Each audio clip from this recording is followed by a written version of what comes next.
It was a Saturday morning when David, as usual, found peace in the quiet of the day by tending to his garden. A soft breeze rustled the leaves on the trees, and the distant sounds of birds offered a pleasant escape after a long week of work. Everything felt peaceful until the sound of footsteps crunching on the gravel grabbed his attention. It was Greg, the neighbor from next door, whose face carried a strange look, an uneasy mix of anxiety and seriousness that instantly piqued David's curiosity. "We need to talk," Greg said in a quiet, hesitant tone, looking around as if checking for onlookers, which only added to the tension in the air. David, though intrigued, felt cautious. It was rare for Greg to approach him with such seriousness. Their conversations were typically limited to casual chats about the weather or lawn maintenance. "Sure, what's up?" David replied, standing and wiping his hands on his gardening apron. Greg moved closer, meeting David's gaze, something he didn't usually do. "It's about Rachel," Greg started, mentioning David's wife's name with an odd level of familiarity. Before David could respond, Greg stumbled over his words, seemingly struggling to find the courage to continue. "I don't know how to say this, but I've been obsessed with her." The confession made David's heart race, and for a moment he thought he had misunderstood. "What are you saying, Greg?" he asked, trying to stay composed, but feeling the weight of something serious looming. Greg then confessed, looking guilty in a way that seemed sincere, that he had harbored feelings for Rachel for years. "I know it's wrong, David, I know, but I couldn't help it. I started watching her, recording her. Not to hurt you or her, but because I couldn't stand the thought of her being with someone worse." David froze, trying to absorb the words. "Recording?" he repeated, his voice louder than he had meant. Greg nodded, and as though trying to prove he wasn't making things up, pulled out his phone. With trembling hands, he opened a series of videos and showed them to David. The shock only deepened. In the recordings, Rachel appeared doing normal activities, watering plants, talking on the phone, leaving for errands. But what caught David's attention was something else. In several clips, an unfamiliar man was shown entering the house during times David knew he was at work. "That man," Greg said, pointing at the screen, "he's been coming to your house often. I thought you should know." David stood frozen, staring at the images on Greg's phone. Anger surged through him. "Why did you do this, Greg? Who do you think you are, invading our privacy like this?" he demanded. Greg took a step back, raising his hands in defense. "I know I messed up, David. I know. But I was worried. I thought, I thought she might be cheating on you, and you don't deserve that." Greg's words were confusing and full of justifications that only made things worse. David wanted to yell at him, but he knew that wouldn't help. Instead, he took Greg's phone and examined the videos more closely. The same man appeared multiple times, always entering through the front door and being greeted by Rachel. "You've been watching my wife for years, and now you think you're helping me?" David asked, handing the phone back to Greg with contempt. "I just wanted to protect her," Greg murmured weakly. David didn't know how to react. His mind was clouded with a mix of shock, anger, and confusion. He needed answers, but he knew Greg wasn't going to provide them. Without saying another word, he turned and walked back inside, leaving Greg standing alone in the garden. The weight of what he had just learned was overwhelming. But one thing was clear. He had to confront Rachel, and he needed to do it immediately. Inside the house, emotion swirled inside him. Anger surged through his body, but underneath it was something more unsettling. Doubt. He sat at the dining table, staring at the door, waiting for Rachel to come in. The silence in the house was deafening. When the door finally opened and Rachel entered with her usual calm demeanor, David's suspicions became even more intense. Rachel placed her bag on the counter and looked at him, immediately sensing something was wrong. "David, what's going on? You look upset." He took a deep breath, trying to remain composed, but his words came out sharply. "Sit down, Rachel. We need to talk." She hesitated, but seeing the seriousness in his tone, she sat across from him, her hands folded on the table. "You're scaring me. What's happened?" David pulled out the phone, opened the video Greg had shown him, and slid it across the table without saying a word. Rachel frowned, picking up the phone cautiously. As she watched, her expression shifted from curiosity to shock. When the video ended, she placed the phone back on the table and looked at David, her eyes wide. "Who did this?" "Who's been recording me?" she asked, her voice filled with indignation. David didn't look away. That's not what matters right now, Rachel. What matters is who that man is, the one coming into our house when I'm not here. He's appeared multiple times. Who is he? Rachel was silent for a few moments, clearly taking time to think. Finally, she met his gaze and said firmly, David, I haven't cheated on you. I would never do that. You have to trust me. Trust you? David repeated, his frustration rising. He stood and started pacing. How am I supposed to trust you when there's a man entering our house and you never mentioned it? How do you explain this? Rachel remained calm, despite the tension in the room. I can't explain it right now. It's not the right time, but I need you to trust me. David stopped and looked at her in disbelief. Not the right time? Rachel, we're talking about something that could destroy our marriage. How can you ask me to wait? Rachel stood up, crossing her arms. I know it sounds strange, but you need to trust me. All I can say right now is that you're wrong about this. When the time is right, I'll tell you, but not now. That's all you need to know. Not now? He asked, shaking his head in disbelief. You're asking for trust while hiding something from me. Rachel took a deep breath, but said nothing more. She simply stared at him, firm and resolute. David knew he wouldn't get any more answers from her that night.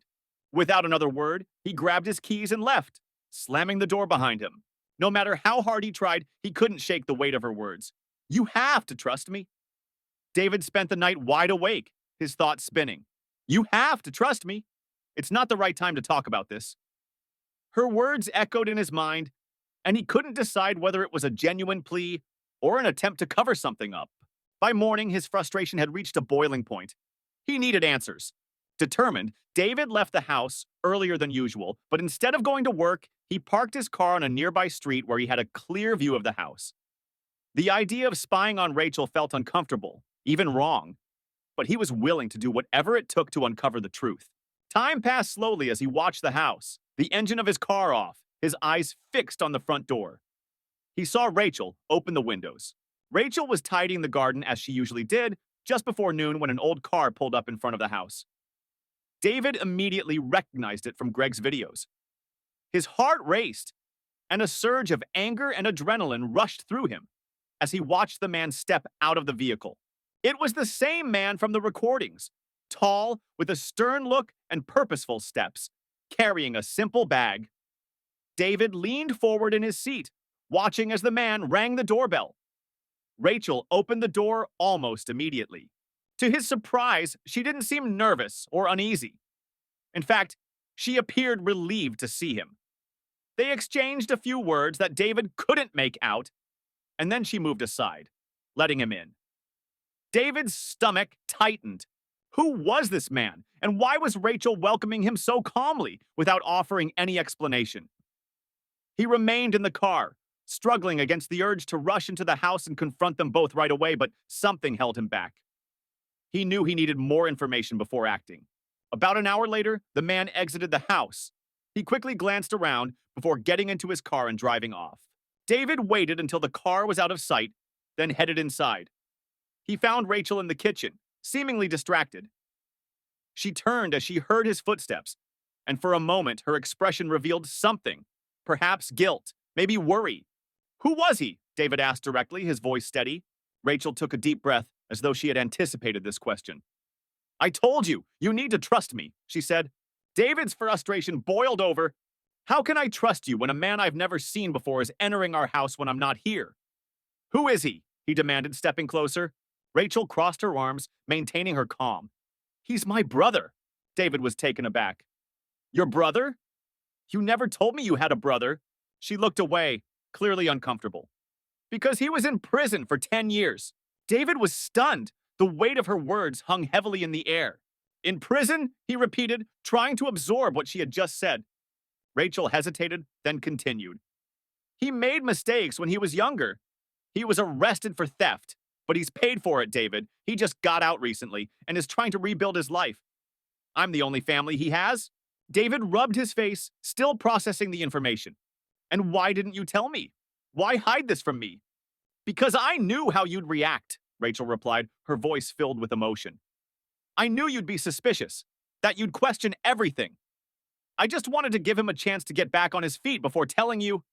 David shook his head, struggling to find the right words. Part of him felt relieved to know there was no affair, but another part felt betrayed in a different way. I don't know what to think, Rachel, but hiding this from me wasn't fair. I know, she admitted softly, but he's my brother. David, he needs me right now, and I need you to trust me. David stared at her for a long time, unsure of what to say. The pieces of the puzzle were starting to fit together, but something still didn't feel right. He knew this conversation wasn't over. The fact that Rachel had never mentioned having a brother, let alone one who had served time in prison, lingered in his mind. Despite her explanation, something about her reaction felt off. There was a calculated calmness to how she handled the situation, an assurance he had never seen in her before. David knew he needed answers, and this time he wouldn't wait for Rachel to decide when to give them. That night, while Rachel was in the shower, David took her phone. He knew it was wrong, but suspicion drove him. He unlocked the device and began looking for any clues. There were no recent messages from anyone named Mark, the name she had used for her brother. However, there was one unfamiliar number in the call logs, one that had been used several times in the past few months. David wrote the number down, deciding to investigate the next day during his lunch break. From a public phone, David called the number. His heart raced as it rang, and when a deep, tired voice answered, "Hello?" David hesitated before speaking. "Who is this?" he asked. The voice on the other end was cautious. "Who's asking?" "My name is David. I'm Rachel's husband," David said, trying to sound confident. There was a long pause before the voice responded, this time softer. "I'm Mark." David felt a mix of anger and relief flood through him. He was speaking to the man who had been entering his house without explanation. "Rachel says you're her brother and that you just got out of prison. I want to hear it from you." Mark sighed heavily before answering. "It's true. I spent the last 10 years in prison, but I'm trying to rebuild my life. Rachel's helping me because no one else would. I know it seems strange to you, but she's just trying to be a good sister." David wasn't convinced. "Why didn't I know about this? Why didn't she tell me you existed or that you were in prison?" Mark hesitated. "She wanted to protect you. And honestly, I didn't want you to know either. It's not easy to tell someone you've been to prison. You carry that with you for the rest of your life." David sensed some sincerity in Mark's voice. But the feeling that something was still being concealed kept him from letting his guard down completely. If everything's so simple, why does it feel like you're both hiding something? Mark didn't respond immediately. "Because it's not easy to face someone and ask them to trust you after everything I've done. I just want a chance to start over.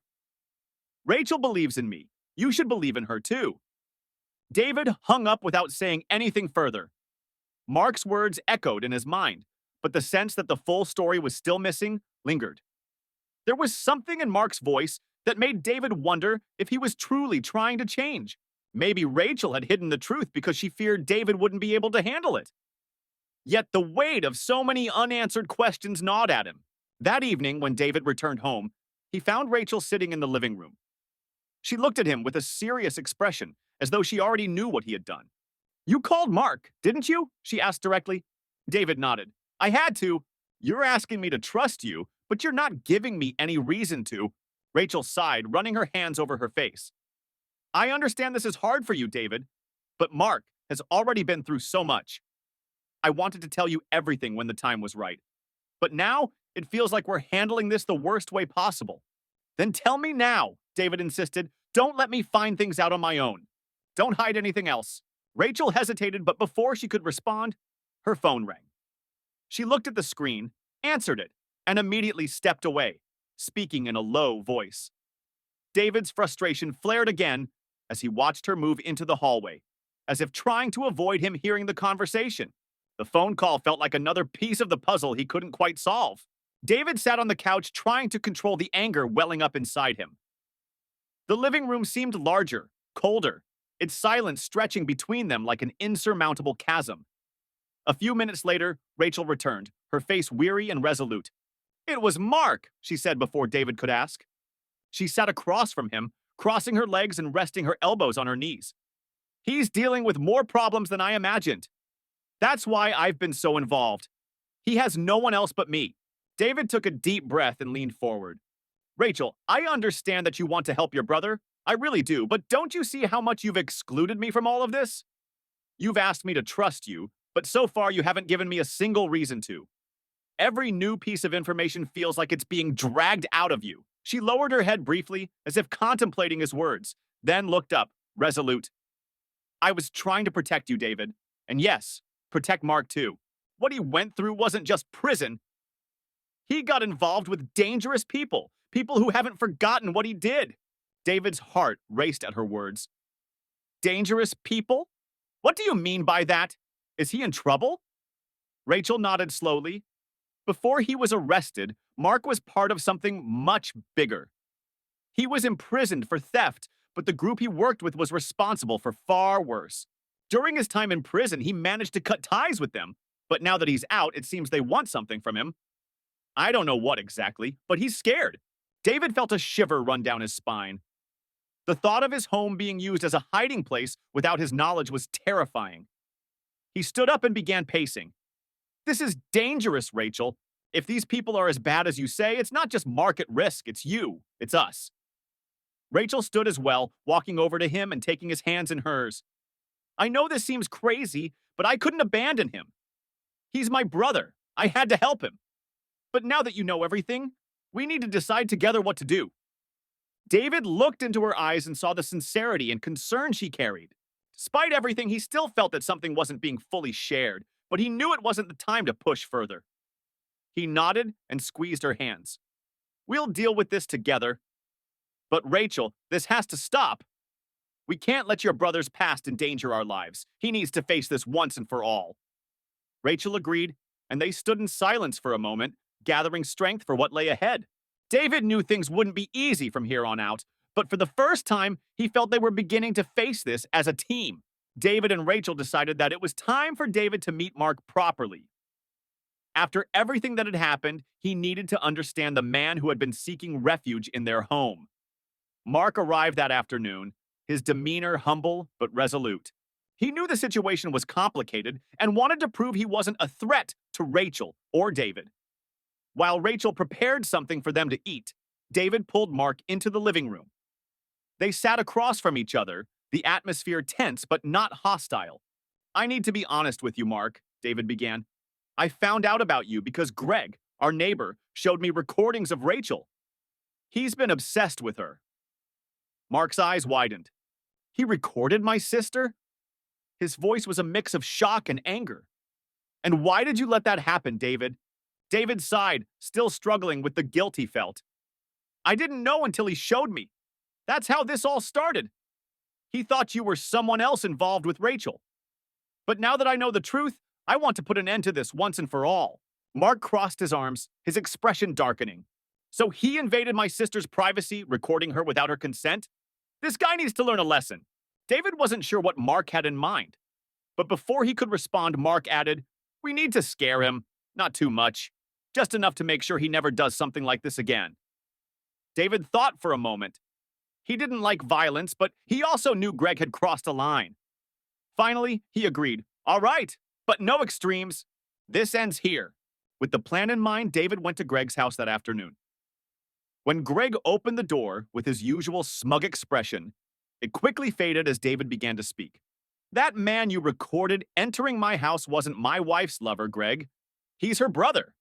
And just so you know, he recently got out of prison. 10 years. And now he knows everything you've done. Greg turned pale, but David didn't give him a chance to respond.